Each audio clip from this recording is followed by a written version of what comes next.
Todos son las... Buenos días. Aceptamos la grabación. Muy buenos días a todos. Son las 10 de la mañana y os hemos convocado para hablaros del proyecto de ley orgánica en materia de eficiencia del Servicio Público de Justicia. Somos la Asociación Madrileña de Mediación y estamos aquí con vosotros Amparo Quintana, nuestra Amparo Quintana, secretaria general de GEME y además miembro de nuestro Consejo Asesor de la Asociación Madrileña. Y quien nos habla es Rocío Sampere, presidenta de la asociación. Bueno, deciros que nos parecía interesante convocar esta reunión para explicar un poquito cómo va este proyecto de ley con este texto del prelegislador que ya ayer, 20 de noviembre, pasó al Senado, remitido por el Congreso de los Diputados y se tramita con carácter urgente. Tienen un plazo ahora hasta el día 26 de noviembre para emitir enmiendas y vetos y se piensa que si todo va como hasta ahora, en el mes de marzo tendremos una ley que entrará en vigor en la que, bueno, como novedad, es una ley complicada porque reforma toda la estructura de los órganos judiciales, pero después en el título segundo se refiere a lo que nosotros nos vamos a referir, que es a la resolución de controversias en vía no jurisdiccional con métodos alternativos adecuados que llaman ahora de resolución de conflictos. Y lo hacen requisito de procedibilidad, es decir, antes de interponer la demanda, tenemos que intentar uno de estos métodos adecuados. Así que os hemos lanzado esta jornada en la que nos vamos a hacer 1000 preguntas. Amparo, ¿cómo, cuándo, quién, por qué? Buenos días, Amparo.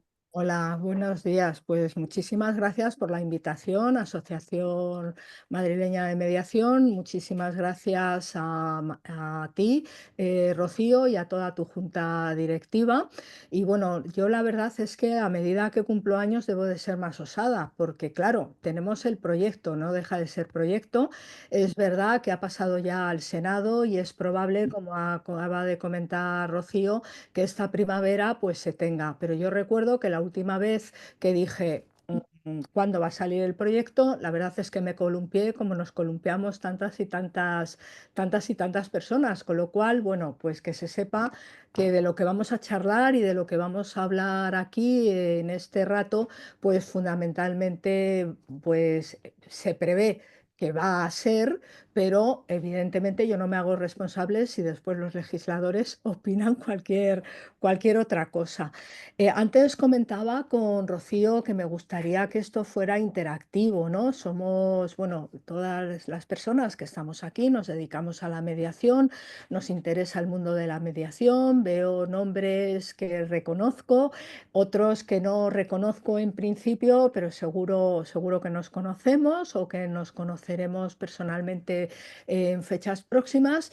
Y entonces, bueno, pues me gustaría que fuera lo más interactivo posible. Si me queréis hacer preguntas, pues fenomenal, ¿no? Yo las contestaré en la medida de mis posibilidades, ¿no? Y bueno, pues, Rocío, ¿cómo quieres que empecemos? Pues mira, yo creo que es verdad, como nos dice Amparo, que tenemos que tomarlo como una expectativa. Porque es un texto del prelegislador el que tenemos ahora en la mano. Pero también es verdad que ya tenemos que poner las barbas a remojar, tenemos que ver qué es lo que se dice y si esto entra en vigor en marzo, pues tenemos que estar preparados. Ujú.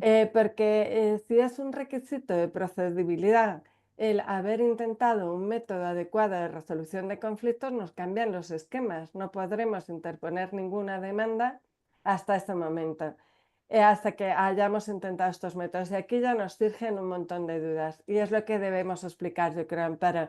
¿Quién puede ser ese que llamen tercero neutral que puede intentar estos medios adecuados de resolución de conflictos?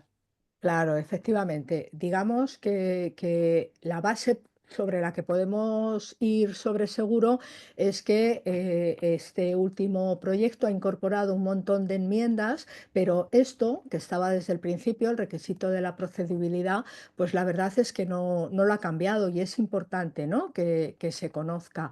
Es importante, además, yo como primer planteamiento diría que, bueno, que a veces pensamos que podíamos, porque claro, podemos mediar sin necesidad de que haya una ley, pero yo creo que el hecho de que quede más o menos regulado, pues es que esto lo que conlleva es que no tengamos siempre que estar dependiendo de la buena voluntad o de la arbitrariedad de un tercero, es decir, como siempre, ¿no? Que bueno, pues que los tribunales deriven, que no deriven, que entienda el letrado de la Administración de Justicia por qué se solicita acudir a mediación o acudir a cualquier otro método adecuado de solución de conflictos. ¿Quiénes pueden, no? De alguna forma, bueno, pues, ¿quiénes son esos terceros neutrales que el proyecto, bueno, pues les deposita de alguna manera esa facultad para intervenir en los conflictos ajenos de una forma autocompositiva y que además va a tener una serie de efectos jurídicos? Bueno, pues en primer lugar, los mediadores, ¿no? Es decir, aquí, dentro de estos métodos adecuados de solución de conflictos, pues evidentemente se refiere a la mediación y además, como prácticamente es una reforma que afecta al derecho privado, pues se dice que se seguirá rigiendo por la Ley de Mediación en Asuntos Civiles y Mercantiles del año 2012. O sea que en principio, pues uno de estos terceros neutrales que tendrán que decir si realmente las partes han acudido a mediación y si se ha terminado la mediación o no, o bien no se ha empezado la mediación, pues porque no han querido firmar el acta constitutiva, simplemente han ido a una sesión informativa, que luego si queréis, pues me detengo un poco más en esto de la sesión informativa, exploratoria, etcétera. Bueno, pues entonces serán los mediadores, evidentemente, los que tengan que elevar un documento, ¿no? Diciéndolo así. Pero fijaros, en este proyecto, como todos y todas sabéis, pues también se habla de la negociación. Negociación que puede ser entre las partes directamente. Yo quiero negociar con cualquiera de vosotros y entonces me dirijo a vosotros para decir, oye, mira, a ver si llegamos a un acuerdo. Bueno, pues eso también se tendrá que documentar y en este sentido pues tendrán las partes. Pero también hay otra fórmula de negociación que es la de los abogados. También se puede negociar a través de abogados y entonces, bueno, pues aquí en el tema de la negociación, el proyecto de ley lo que dice es que valdrá cualquier documento que acredite que ha habido ese intento de negociación. El tema está en que, bueno, por un lado tenemos la mediación, que está bastante regulada por una ley estatal, la de Asuntos Civiles y Mercantiles, que luego además, como sabéis, en el ámbito de distintas comunidades autónomas, pues también algunas, 13 en concreto, tienen su propia ley de mediación y digamos que es una materia que viene y que está bastante regulada. Pero en el tema de la negociación, la verdad es que es la primera vez que se negocia como tal, ¿no? Es decir, referencias a la negociación, a un acuerdo extrajudicial, pues ha habido en la ley de enjuiciamiento civil desde siempre, pero que se regule más o menos y que haya que acreditarlo, pues la verdad es que es la primera vez. En este sentido, el proyecto tampoco lo regula demasiado. Dice que vale cualquier documento y eso sí, que si hay una persona que se dirige a otra para intentar llegar a un acuerdo a través de la negociación, si no se recibe respuesta, pues entonces el derecho recae, ¿no? Se establecen unos plazos al respecto. Que son de un mes, perdón, de tres meses, si no se recibe respuesta o la respuesta es negativa, ¿no? Entonces hay que esperar, eso sí, hay que esperar 3 meses para poder interponer la demanda. Abro un paréntesis. En el proyecto se introduce un concepto que quienes sois juristas, pues ya sabéis que, bueno, que es un concepto con el que los juristas prácticamente hemos nacido a ello, ¿no? Que es el de la buena fe. Pero claro, esto de la buena fe, que dicen quienes acudan a estos métodos adecuados de solución de conflictos, uno de los principios que tiene que imperar es el de la buena fe.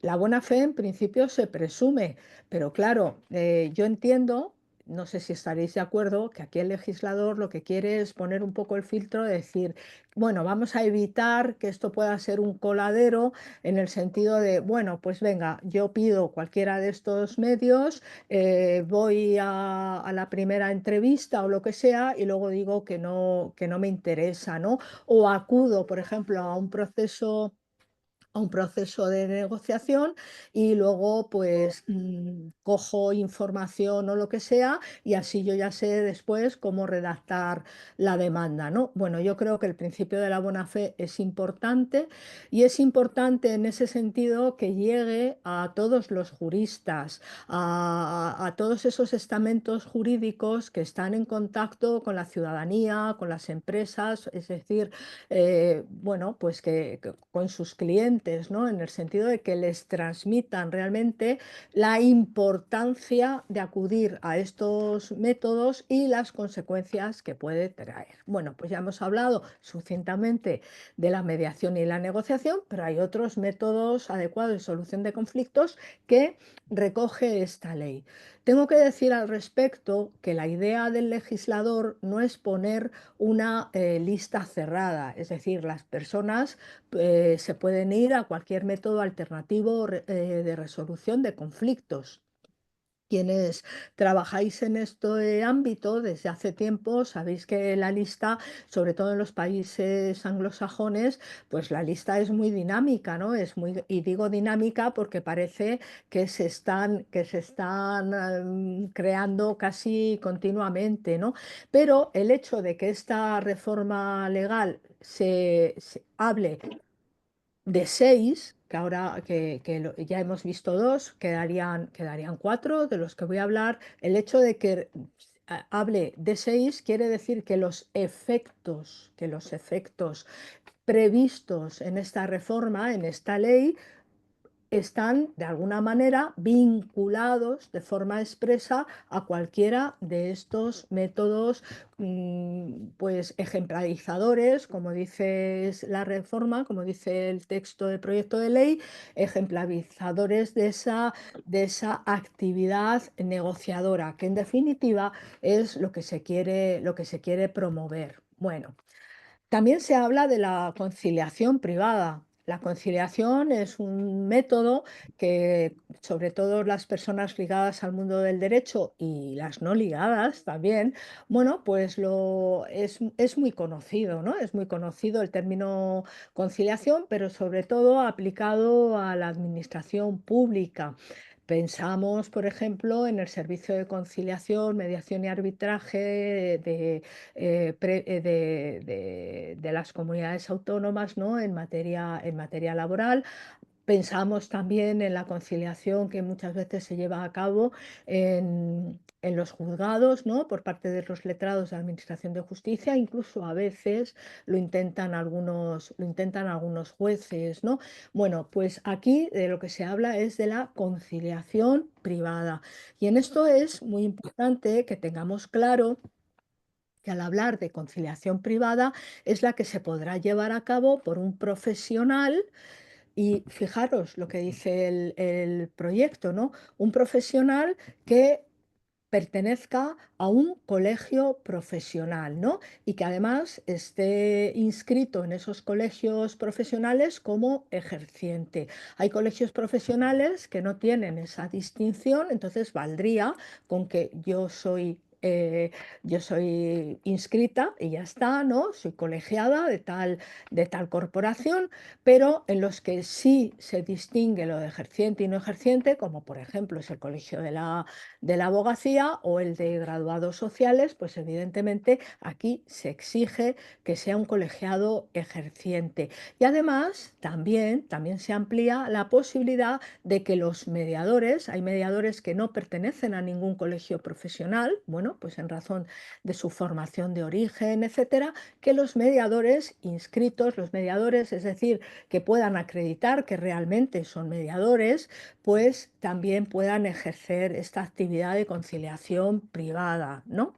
El conciliador, lo que sí se exige es que el conciliador privado tenga unos conocimientos técnicos o jurídicos relacionados con la materia que se trate.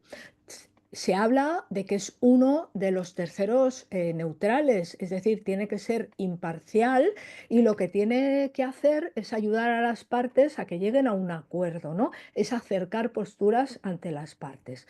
¿Qué diferencia?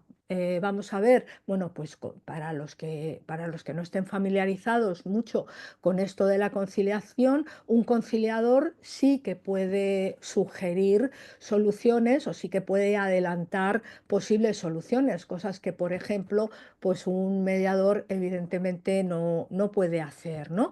Bueno, pues esto de la conciliación privada, que además hay que levantar un acta, tiene que quedar totalmente documentado. Si las partes llegan a un acuerdo, ese acuerdo también tiene que estar documentado y tiene que ser firmado, autorizado por el conciliador, etcétera. Pues evidentemente también es la primera vez que va a contar con una regulación en nuestro ordenamiento jurídico. Y ahora, abriendo otro paréntesis, pues bueno, yo creo que eso también es una vía, para mí me parece que es una oportunidad para las personas que se dedican a la negociación en general, bueno, pues también a lo mejor a escribirse o participar o llevar a cabo algún proceso de conciliación, porque no todo el mundo quiere mediar, no todas las cuestiones a lo mejor son mediables, pero a lo mejor sí pueden ser conciliables, ¿verdad? Otro, otro método, otro tercero neutral que tenemos es la opinión experta independiente, ¿no? Ahora el proyecto de ley, en el anterior proyecto de ley se decía opinión de experto independiente, en este nuevo proyecto se habla de opinión experta independiente, y es que las partes pueden designar de mutuo acuerdo a un experto para que emita una opinión no vinculante respecto de la materia objeto de conflicto. Esto evidentemente también tiene que estar documentado, es decir, bueno, pues las partes tienen que ser de mutuo acuerdo y decir, pues esto que lo dirima un experto con conocimientos de la materia de que se trate, ¿no? Es decir, pues bueno, si lo que no nos ponemos de acuerdo o queremos que dirima el conflicto que tenemos es en la valoración de una finca, pues bueno, pues no nos vamos a ir a lo mejor a un asesor fiscal que a lo mejor no tiene conocimientos de tasación, por poner un ejemplo un poco simple, ¿verdad? Cuando este tercero, cuando esta persona, ¿no?, experta independiente, emite su informe, las partes van a poder introducir recomendaciones, observaciones, enmiendas, etcétera, que permitan alcanzar un acuerdo. Si se alcanza un acuerdo, pues evidentemente es vinculante entre las partes.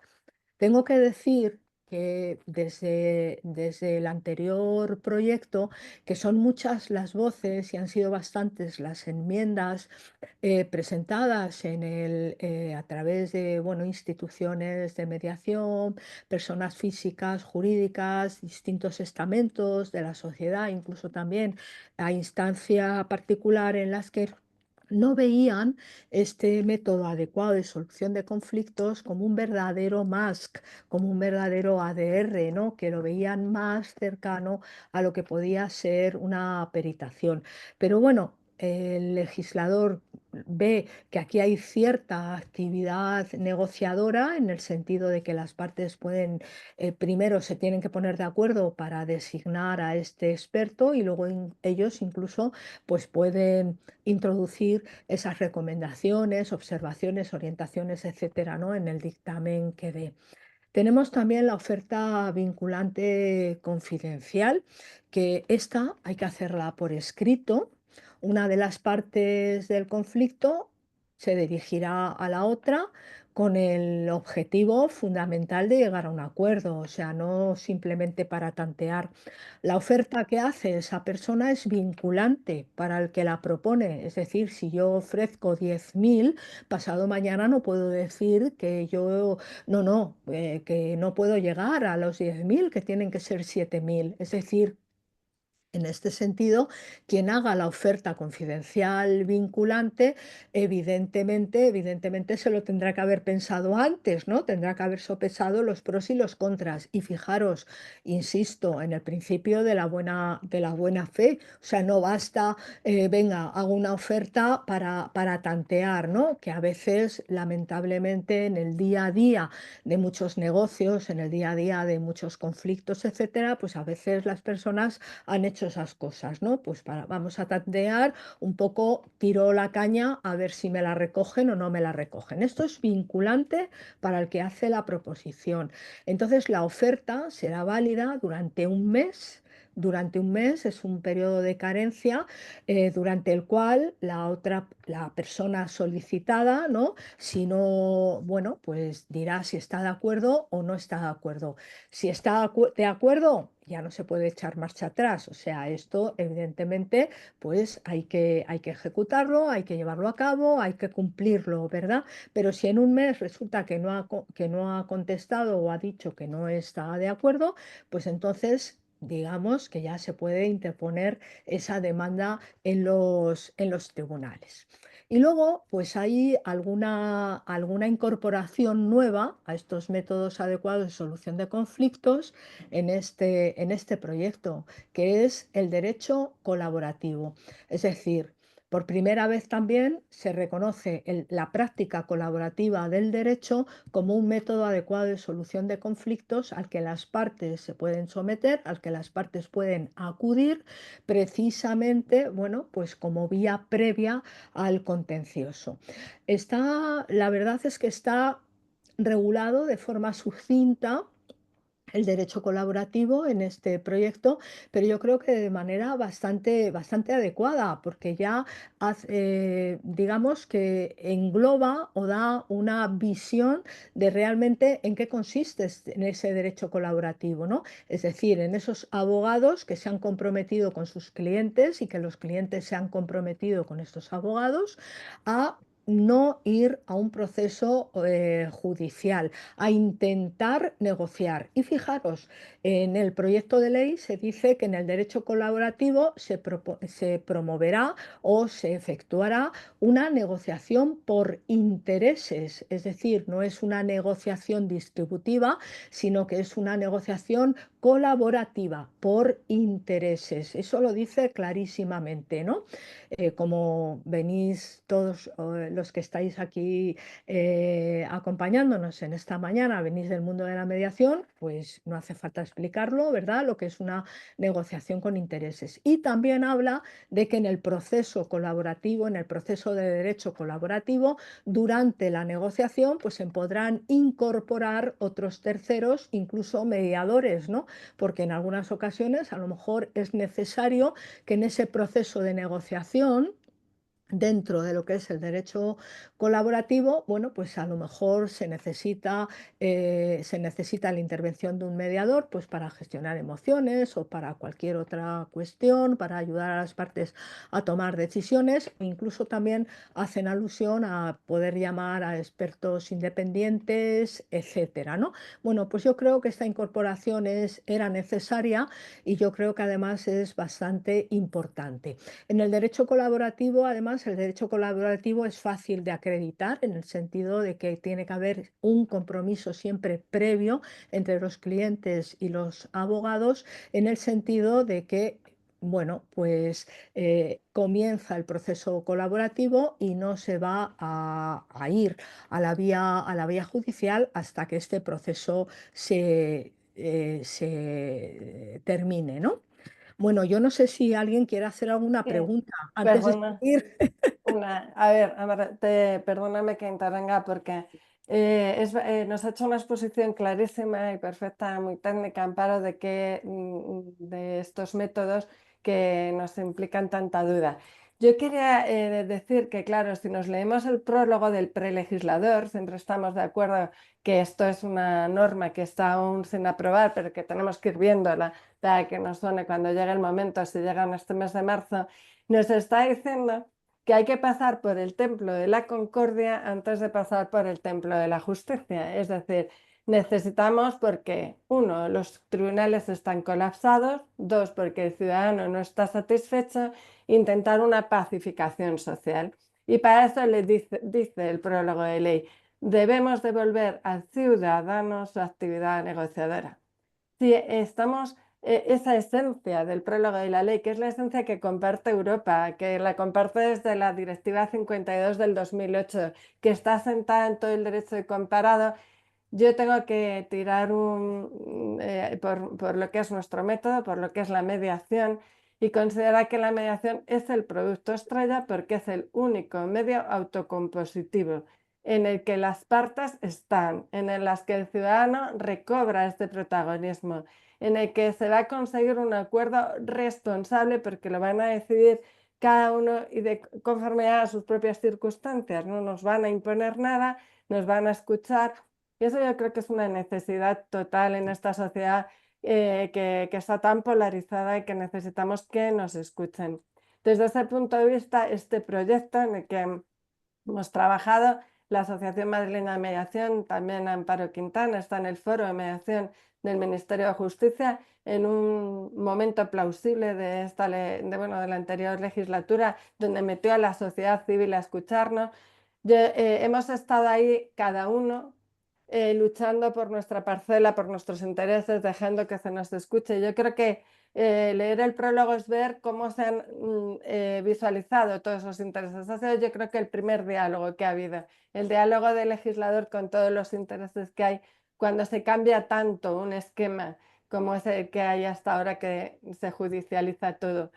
Yo quería decir en este sentido y andando en esa exposición de amparo que un mediador yo creo que es un producto estrella, porque el mediador es ese que puede estar regulado por la Ley 5 del 2012, que tiene un proceso estructurado, que es verdad que tiene habilidades psicosociales porque las tenemos que adquirir, porque nuestro estudio tiene que estar dirigido a eso, a saber escuchar, pero tenemos un proceso muy claro, muy estructurado, que fue base de todas las alegaciones que todos los mediadores hicimos al anterior proyecto.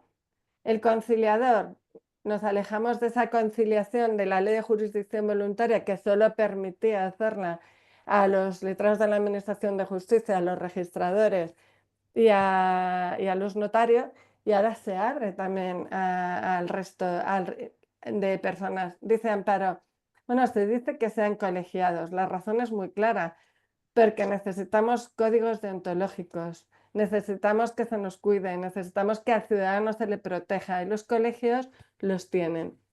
¿Esto qué significa? Que cualquier profesional colegiado, un psicólogo, nosotros en nuestra asociación somos pluridisciplinares, somos psicólogos, músicos, sociólogos, politólogos, abogados, procuradores, cualquiera que esté colegiado podrá ejercer como conciliador, sujetándose a las normas que, como bien ha dicho Amparo, dice la ley, porque eso ha sido casi lo más difícil. Si el mediador ya estaba en su ley 5 del 2012 con el título tercero regulado perfectamente su estatuto y el proceso, pues el resto había que regularlos de aquí en píldoras que se han hecho, nos han dicho cómo tiene que hacerlo cada uno. Así que el mediador puede ser mediador, el mediador puede ser conciliador. El mediador, ¿por qué no? Puede ser una persona experta independiente, porque solo se va a requerir unos títulos, unos conocimientos técnicos que nosotros los tenemos interiorizados, porque nosotros sabemos que vamos a entrar solamente en los asuntos que tengamos capacidad y especialización, porque sabemos que en el universo de conflictos no podemos estar a todo. Nuestros códigos son muy pequeñitos, porque además son voluntarios, como la propia mediación, pero lo tenemos interiorizado así. En las ofertas vinculantes, ojalá nos utilicen a los mediadores, porque serán ofertas hechas por terceros de buena fe, neutrales, y vigilaremos. Nosotros tenemos capacidad de certificación también, quién recibe, de quién se convoca.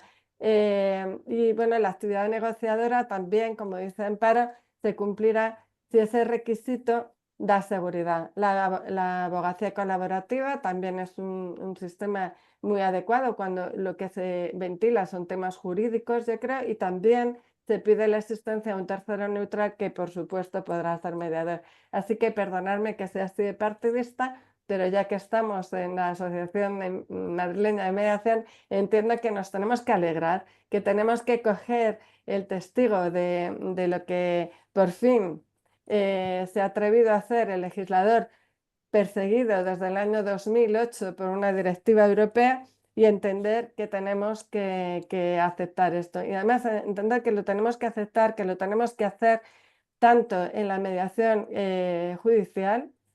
Tenemos que conseguir estar en esos registros, que sean objetivos, que sean transparentes, que se designen a los mediadores en razón de su capacidad, como también en la prejudicial, una mediación preventiva, en una mediación pacificadora. Y lo que más nos asusta, Amparo, yo creo, yo os voy a dar la palabra a todos. Hay alguien que te pregunta, Amparo, dice, pregunta Miriam, ¿en la figura de la negociación la validez de su contenido estaría dada por las firmas de las partes certificadas bajo notario, ellos para el caso de su eventual ejecución del acuerdo? Bueno, pues esto en el proyecto no se dice, se habla de que, claro, el acuerdo que se llega en una negociación es vinculante, luego dependerá de los casos. Y yo en esto al hilo de lo que ha comentado Rocío, o sea, yo creo que efectivamente la mediación es quien garantiza todas esas cosas porque ya viene regulado, ¿no? Es decir, que se sabe lo que ocurre con un acuerdo de mediación, de qué manera además pues se puede llevar al notario, etcétera.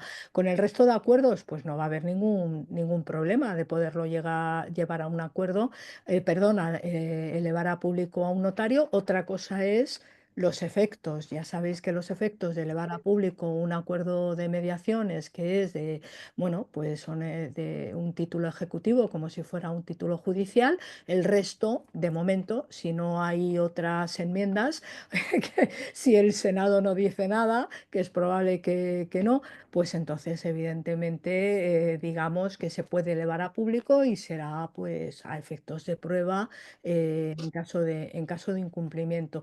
Yo creo que lo que hay que tener en cuenta y lo que hay que llevar a la ciudadanía es efectivamente que ellos tienen el poder de hacer las cosas por sí mismos y que, bueno, que los acuerdos están para cumplirlos. Y en ese sentido yo pediría,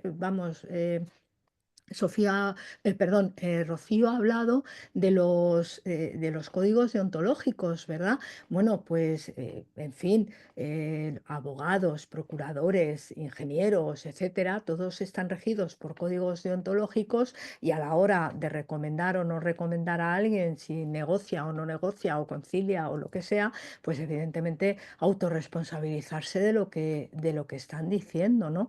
Por supuesto, totalmente de acuerdo en que para mí el método estrella, porque es a lo que me dedico, pues realmente es la mediación, ¿no? Eso está clarísimo y para mí sigue siendo el método más autocompositivo de todos, salvo la negociación que hagan cara a cara las partes, ¿no?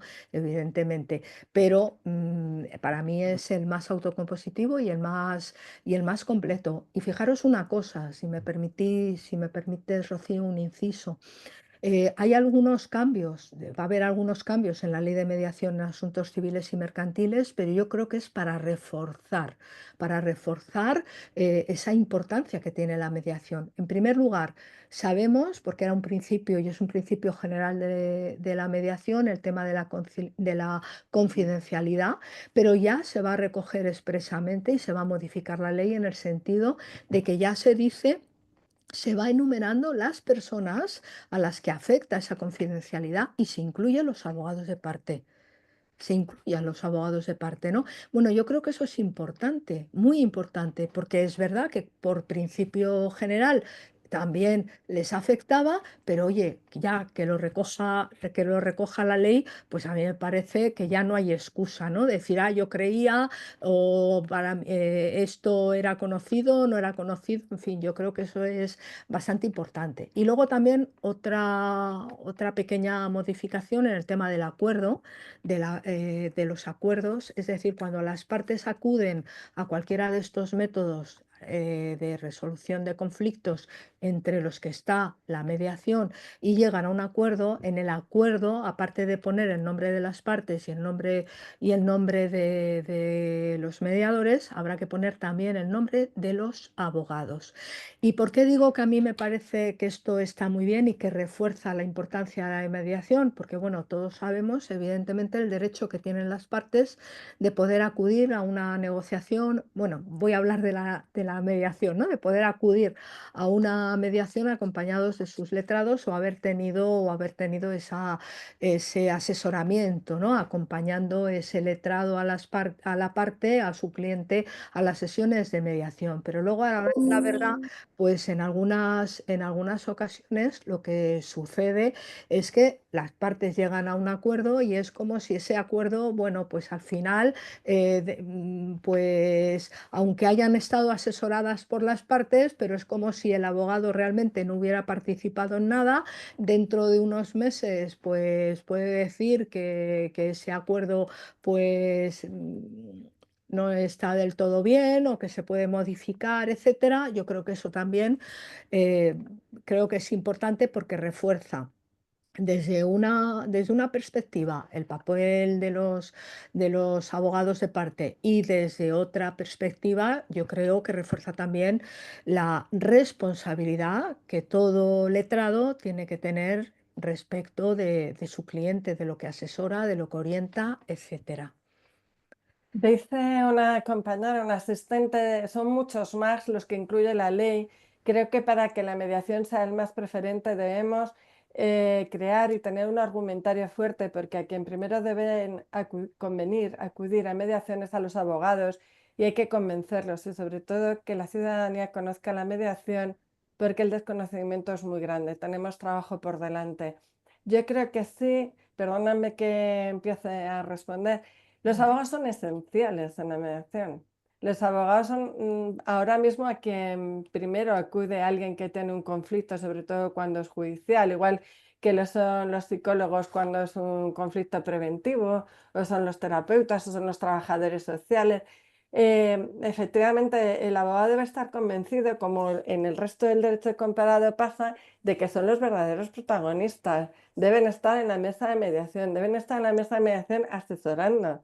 Deben entender que cuando un cliente llega a ellos, cuanto antes acabe el tema y mejor acabe el tema, ellos tienen mejor fama. Me asiento Esther Álvarez del despacho de Gabeira. Y es que ciertamente yo como procuradora, cuando tenemos que explicar a un cliente que viene con un asunto que es importante para él, que esto va a tardar 4 años o 6, que vamos a estar peleando, que si es un tema de familia la convivencia se va a interrumpir seguro, porque es un proceso que les va es adversarial. Bueno, pues el tema se dilata, pero qué bueno un abogado, por ejemplo, un abogado inglés, que cuando llegan dice, mira, yo el mejor método que veo para ti es la mediación, porque puedes hablar, porque te puedes sentar a hablar, o es la conciliación, porque el conciliador te puede sugerir, o es la negociación, porque quizá no es tan bueno sentarse. El abogado tiene un papel fundamental. Y dice Marisa Montero, que está aquí, ahora la he perdido. Marisa, ¿puedes coger micrófono? No. Bueno, tenemos gente muy grande aquí. Mira, Francisco José López, tú también has hecho una pregunta. Coge el micrófono y háznosla. Francisco José es mediación laboral, está en todos lados, es una persona muy mediática. Ojalá se nos haga asociado. Lo intentaremos. Buenos días, ¿cómo estáis? ¿Qué Yo tal? con muchísimo gusto, ¿eh? Además. Sí, Bueno, yo tengo una duda. Vamos a ver, yo lo que quería preguntar es si entendéis que es aplicable el proyecto y futura ley en cuanto a los más en lo que sería el ámbito concursal, en la fase concursal. A ver, el concurso tiene su propia regulación, incluso la propia regulación contempla algunos métodos, ¿no? Ya muy particulares. Pero quizás de forma subsidiaria sería aplicable estos MATs en ese proceso concursal. Tengo dudas, no lo sé, la verdad. Bueno, vamos a ver, el tema de en materia concursal, como tú muy bien sabes, pues ha ido variando mucho, ¿no? Desde que se creó la mediación concursal hasta que desapareció la misma, ¿no? Es así. Yo creo que alrededor de la toma de decisión del concurso o no concurso, siempre va a haber la oportunidad de poder llegar a un acuerdo extrajudicial de pagos. Y yo creo que en ese sentido, todo lo que sea poder acudir a profesionales que les ayuden a las partes a negociar esto, pues yo creo que es importante. Como he dicho antes, es decir, el poder acudir a un método adecuado de solución de conflictos, eso es libre, ¿no? Evidentemente, y es voluntario. Y lo diga o no lo diga la ley, pues si yo quiero hablar con el otro para ver si lo podemos arreglar, ¿quién me lo impide? Claro. Sí. Esa es mi opinión. Otra cosa son los efectos jurídicos que pueda tener y en ese sentido, si se llega a un acuerdo entre acreedor y deudor, etcétera, pues lo lógico es que se documente y que se dote a ese documento de una serie de garantías para que en caso de incumplimiento, pues se pueda, no sé, se pueda ir de manera fácil, ¿no? A que se pueda realizar. Esa es mi opinión humilde. Y a mí la cabeza, por formación profesional, me lleva, por ejemplo, a las fases del concurso que se dan en el juez mercantil, pero, por ejemplo, de extinciones de contratos con los seres, ¿no? ¿Por qué no se va a poder acudir a estos medios perfectamente cuando sería una solución muy viable, o las extinciones de los contratos o las modificaciones sustanciales? Yo creo que sí. También desde mi humilde opinión y con mis dudas, ¿no? Pero Pues yo creo que como nosotros deben de pensar casi todo el mundo. Si me permitís un inciso, como esto se está grabando, yo estoy escuchando ruidos de fondo. En la medida de lo posible, quien no vaya a hablar, por favor, el micrófono.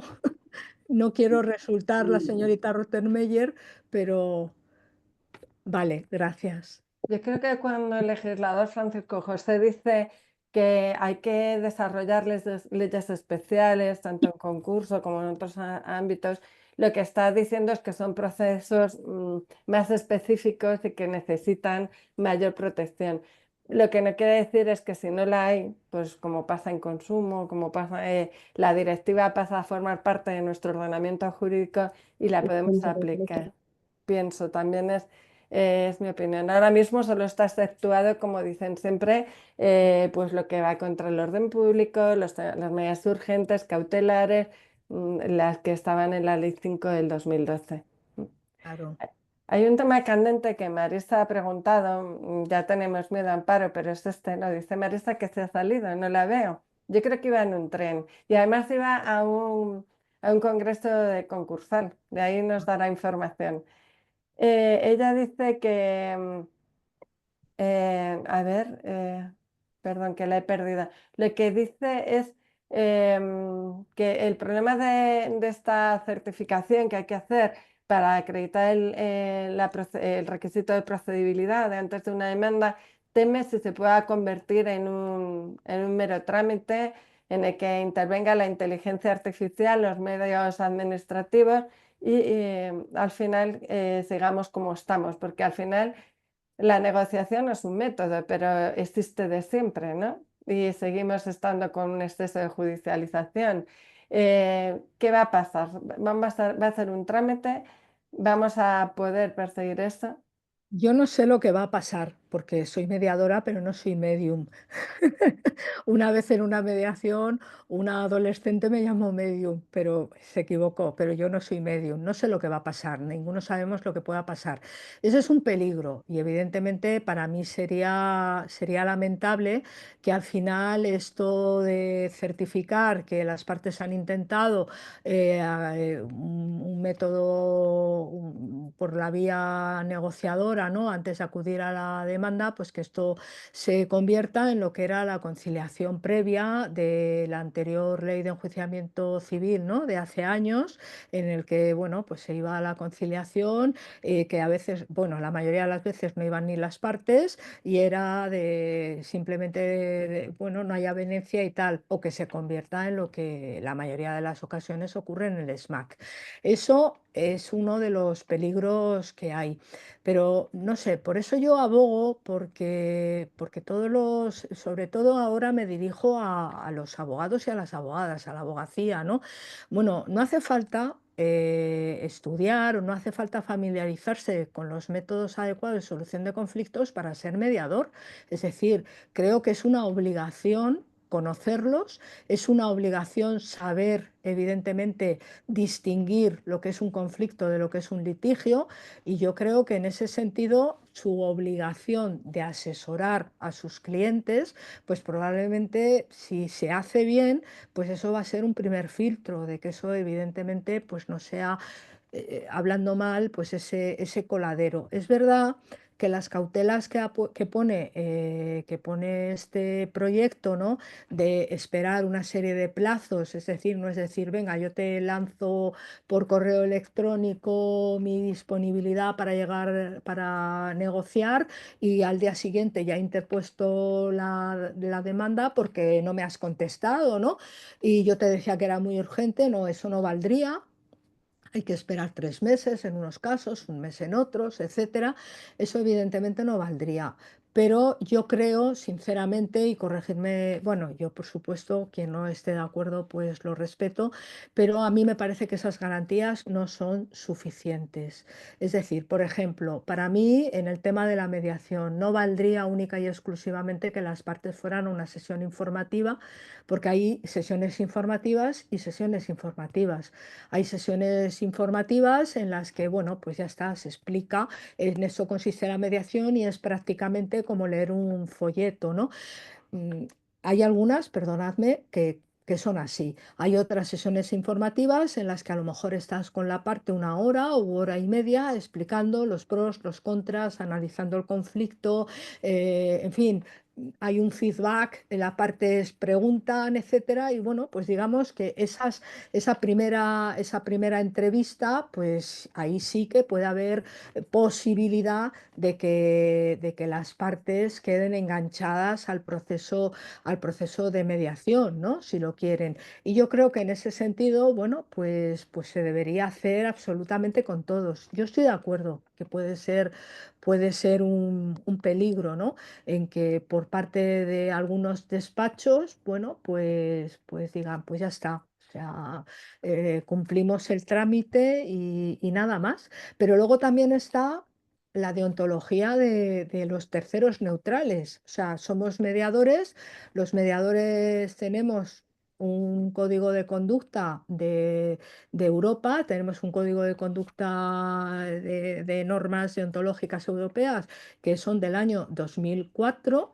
Y bueno, pues a él nos debemos. Y luego además, bueno, pues quienes trabajan al amparo de una institución, como puede ser, por ejemplo, AMM, pues también tiene su propio código deontológico que también influye, ¿no? Y quien trabaja al amparo o realiza su función al amparo de otro tipo de instituciones, pues también. Y la propia norma que regula la propia ley y las leyes de mediación, pues también tienen ahí incardinados un articulado relativo a lo que se denomina el Estatuto del Mediador, que no son ni más ni menos que normas deontológicas también.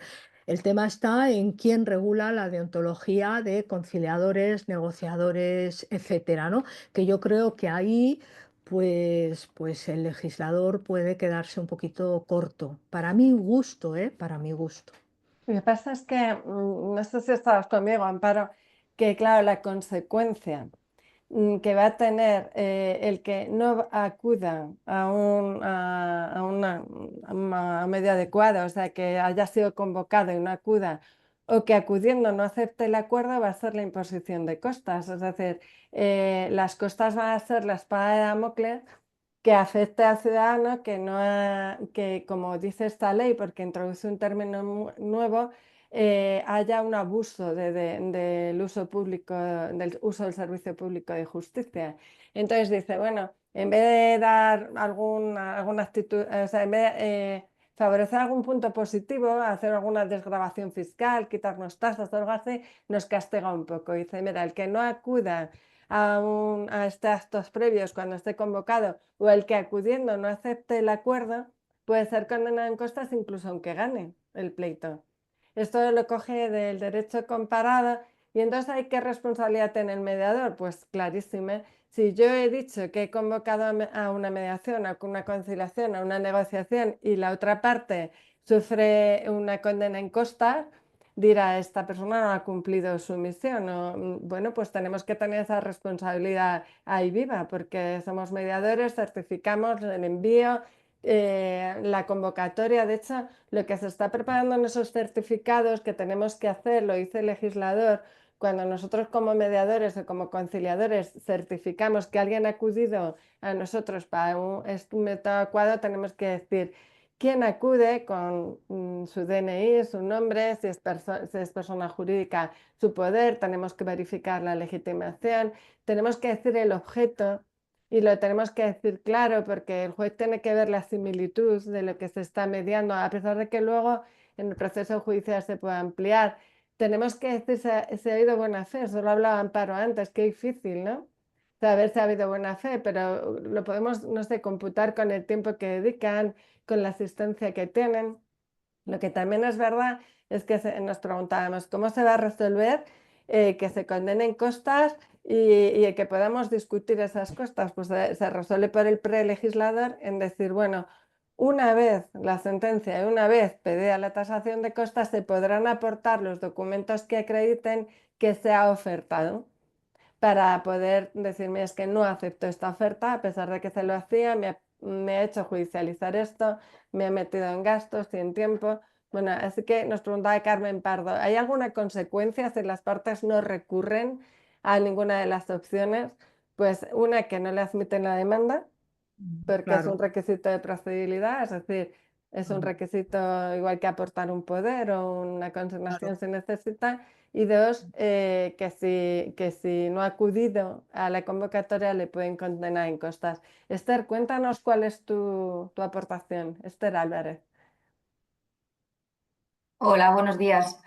Bueno, os estaba diciendo, a ver si me oís que me tenía el pinganillo mal. Estaba diciendo que para mí sí que es fundamental sí, el papel del abogado, que estar, asesorar, etcétera, pero también transmitir a nuestros clientes, pues justo lo que decías, todas las consecuencias del tiempo y el desgaste psicológico que supone un procedimiento judicial, lo bonito que es llegar al acuerdo dentro de la mediación entre las propias partes y luego para mí el conocimiento que tenéis vosotros, vuestra experiencia, el poder gestionar las emociones que están tan presentes en todos los conflictos, ya da igual que sea personal jurídica, si al final detrás hay una persona física, todos esos conflictos que llegan a judicialización, si se puede contar con un mediador que nos ayude, porque yo al final como abogada...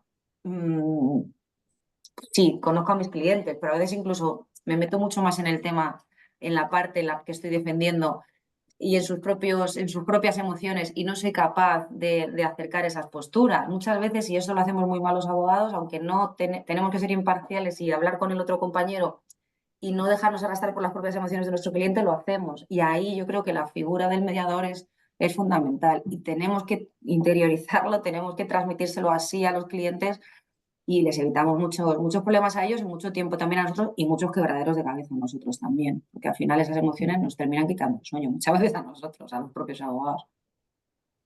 Sí, Esther, evidentemente. Yo creo que la figura, vamos a ver, la figura del letrado es muy importante porque quien confía el cliente es en su abogado y al final va a hacer probablemente lo que quiera su abogado. Yo estoy hablando en la inmensidad, vamos, un porcentaje muy alto de casos, ¿no? Pocos casos conozco yo en los que un cliente haga algo que en contra de la opinión de su abogado. Es en quien confía y evidente va a pasar por ahí. Yo por eso insisto, o sea, yo creo que la abogacía tiene que conocer todos estos métodos, tiene que saber lo que es la mediación, pero no solamente porque hay una ley y está regulado, bueno, pero yo como no me voy a dedicar a esto no me interesa, no, no. O sea, de la misma forma que se conocen toda la regulación y cómo es un arbitraje, pues tendrán que saber cómo es una mediación, qué es lo que se hace y qué se exige, ¿no? Para poder ir a mediación. Vamos, a mí se me ocurre eso, ¿no? Y yo creo que eso es muy importante. Luego, pues evidentemente no se trata solamente de decirle a su cliente, bueno, pues vamos a ir a la mediación consiste en esto, tú cuando quieras te puedes retirar, etcétera, sino que también sepa cuál es su papel, porque su papel es asesor de parte, no es convertir eso en un juicio, evidentemente, no es convertir eso en un juicio. Va a tener un papel muy relevante, pero para asesorar a la parte, para asesorar e incluso colaborar en la redacción del acuerdo, porque en algunas ocasiones hay acuerdos en los que a lo mejor, bueno, pues hay que precisar desde el punto de vista jurídico una serie de cosas y, bueno, pues las partes se quedan más tranquilas si esas precisiones se hacen de acuerdo con el criterio de los juristas que les acompañan, ¿no? En ese sentido, absolutamente de acuerdo. Retomando un poco el tema de la condena en costas, el tema de la condena en costas, pues me parece muy bien y además creo que va a poner un poquito de luz en algo que algunos jueces ya venían practicando y que luego, pues en vía de recurso, muchas veces se lo tumbaban. Bueno, pues ya va a haber una cobertura legal para poderlo hacer, pero yo habría sido o yo sería más partidaria de que haya incentivos positivos, o sea, que es decir, si ustedes han resuelto esto por una vía adecuada, si han ahorrado, entre comillas, dinero al Estado en pleitos, recursos, incidentes, apelaciones, etcétera, bueno, pues tengan ustedes tal o cual incentivo a base de impuestos o lo que sea. Solamente hay un pequeño incentivo en materia de familia, pero también serían importantes en otras materias, ¿no? Civiles y mercantiles en general. Yo tengo que agradecer a todos los que estáis aquí, que hemos llegado a tener 80 participantes. Estamos a 4 minutos de acabar. Marisa Santana, otra grande en la mediación, nos dice 2 preguntas que dice que debemos comentar.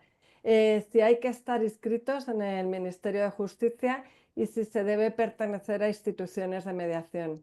Tuya o mía, Amparo. Bueno, pues no es obligatorio estar en una institución de mediación porque, bueno, sigue rigiendo el mismo principio que ha regido hasta ahora. Una persona que reúna los requisitos para ser mediador, pues puede ejercer esa actividad sin ningún problema. No va a ser obligatorio. Es verdad que, como está ocurriendo en la actualidad, ¿no? A la hora de la verdad, sobre todo estos temas que tienen algunas connotaciones judiciales muy específicas o jurídicas específicas, pues a veces la gente y los profesionales buscan a las instituciones. Por eso yo soy partidaria siempre de, bueno, pues trabajar bajo la órbita de alguna institución, que hay para todos los gustos y donde caben todos los mediadores, ¿no? Y luego que si va a ser obligatorio inscribirse en el registro. Bueno, pues en principio la cosa continúa como está, pero es verdad que en su momento hubo movimientos a favor de que fuera obligatorio inscribirse en el registro de mediadores. Eh, Eso, el- como es por vía reglamentaria eso afecta al llamado reglamento de mediación, pues bueno, ya se verá en qué quedará. Ahí hay también un tema de competencia. Sí. Se habla de si en el registro nacional o en los comunitarios, pero bueno, en principio parece que sí, que nos van a exigir estar Y en un registro. en principio parece, pero bueno, eso Pero ya veremos, como dice ya Amparo, veremos. de aquí a que esto salga.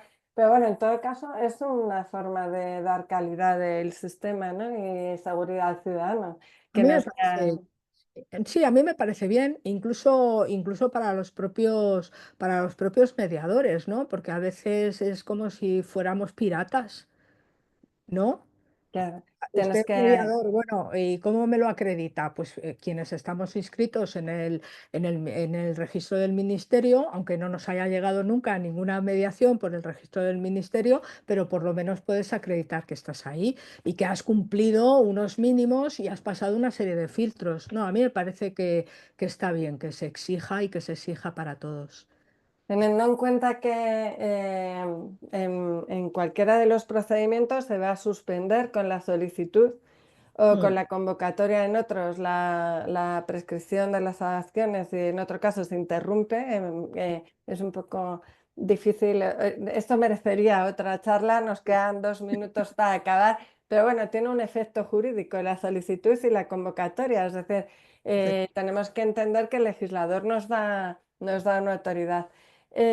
Bueno, nos dice aquí la última que voy a leer, nos dice, a ver, Antonio Alfaro, que bueno, que cree que como hay que pasar por el abogado, quizá esto vamos a tenerlo difícil y que quizá haya un fracaso anticipado por la falta de voluntad del cliente de solucionar su conflicto a través de los MACs. Ujú. Bueno, sí, es una opinión que yo respeto mucho. No me gusta hablar de colectivos en concreto. Yo tengo mi propia opinión, ¿no?, sobre determinados colectivos y es verdad que es un filtro. Yo creo que también se necesitaría una labor concienzuda y una labor verdadera de los colegios de la abogacía, del Consejo General de la Abogacía, que ya hace mucho tiempo que publicó unas normas dirigidas a los abogados precisamente para cuál es tu papel y qué es lo que tienes que hacer en una mediación. Bueno, pero bueno, yo creo que tiene que llegar a más. Tiene que llegar a todo el colectivo, ¿no? Porque efectivamente, como yo he dicho antes, lo que un cliente le cuenta o cómo se lo cuenta o sea, perdón, lo que un abogado le cuenta y cómo se lo cuenta a su cliente, eso es importantísimo. Yo no digo que vayan a torcer la realidad, pero también depende hasta muchas veces, hasta de los gestos que hagas, ¿no? Cuando se lo cuentas. Entonces, yo creo que eso es importante. Y formación, formación, igual que se hacen cursos, pues para que los letrados y otros juristas, pues, pero sobre todo letrados, ¿no?, que quizás sea la parte que yo más conozco, pues sean expertos en oratoria y en persuasión jurídica y que sepan redactar muy bien los escritos jurídicos, pues a lo mejor también ese tipo de formación, ¿no? Yo creo que eso es importante y verlo también todo a nivel global, ¿no? Parece que ya para los abogados del turno de oficio pues se va a reconocer que aquellos temas que acaben en mediación o que se resuelvan en mediación, pues que también se les va a reconocer a efectos de honorarios, etcétera. Yo creo que, bueno, pues que poco a poco eh, mm, puede ser positivo, ¿no? Para que al final esto acabe, pues como habíais comentado antes, en el derecho comparado, pues es impensable que un abogado no sepa asesorar en estos métodos a sus clientes. Eso es impensable.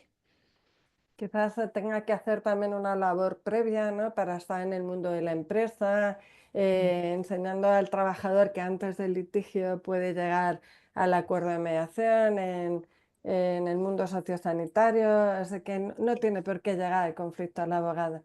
Claro, Pues, hay perdona, Amparo. No, no, que es verdad, que no tiene, sobre todo esto, y cambiar un poco ese chip de qué es defender los intereses de mi cliente, ¿no? Yo incluso en mediaciones me he encontrado con a veces letrados que han dicho, bueno, yo es que actúo así porque tengo que defender los intereses de mi cliente. Y la verdad es que las intervenciones que estaba haciendo o como se estaba comportando distaban mucho de esa buena fe de la que antes estábamos hablando, ¿no? La verdad es que en un momento de una sociedad de la tecnología y de la información, cuando el ciudadano va a un abogado y le pide una defensa, pero en una mesa de mediación se sienta y ve las otras perspectivas, muchas veces no le exige que sea ese espadachín que lucha contra fantasmas, ¿no? Porque muchas veces el abogado no cree tampoco en esa solución, pero es que si no pierde el cliente, estamos en una sociedad económicamente dañada y entonces tenemos que entender muchas veces que el abogado actúa así porque tiene que actuar así.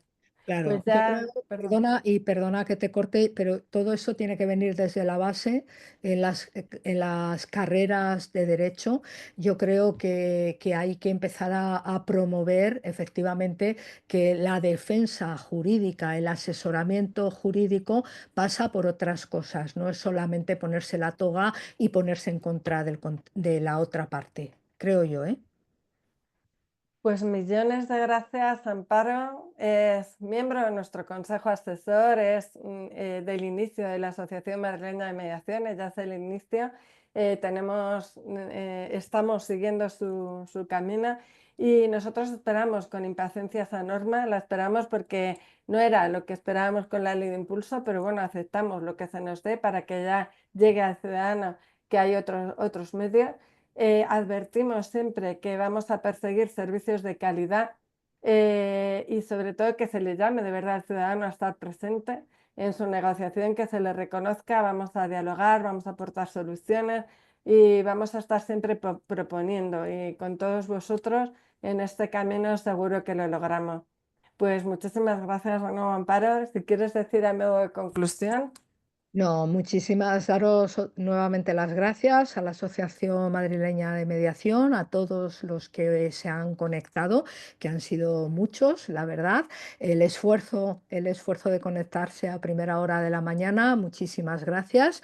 Y bueno, pues a vuestra disposición para lo que queráis, para lo que necesitéis. Y sobre todo una cosa, se habla mucho de la colaboración, se habla mucho del Templo de la Concordia y todo demás, pero eso es responsabilidad de todos, que se haga realidad. Así que vamos a trabajar, vamos a remar todos en la misma dirección. Muchas gracias. Y cuando entre en vigor la norma nos volvemos a juntar, Eso, a ver en qué ha quedado.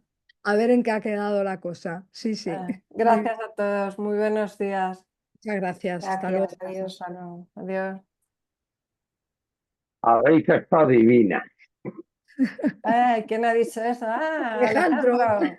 Muchas gracias, Alejandro. muchas Eso gracias. Oye, yo también Vale. lo digo, Pilar, buenos días. Me ha encantado oíros, Amparo. Los Gracias, incentivos Pilar. que dices, por supuesto. Si Claro. se hacen incentivos es que todos vamos a ello, ¿eh? Hombre, Voy por es la que calle. Hombre, claro, hombre. ya no se está grabando, ¿verdad? no. No, es No. que claro, es que hay cosas que tampoco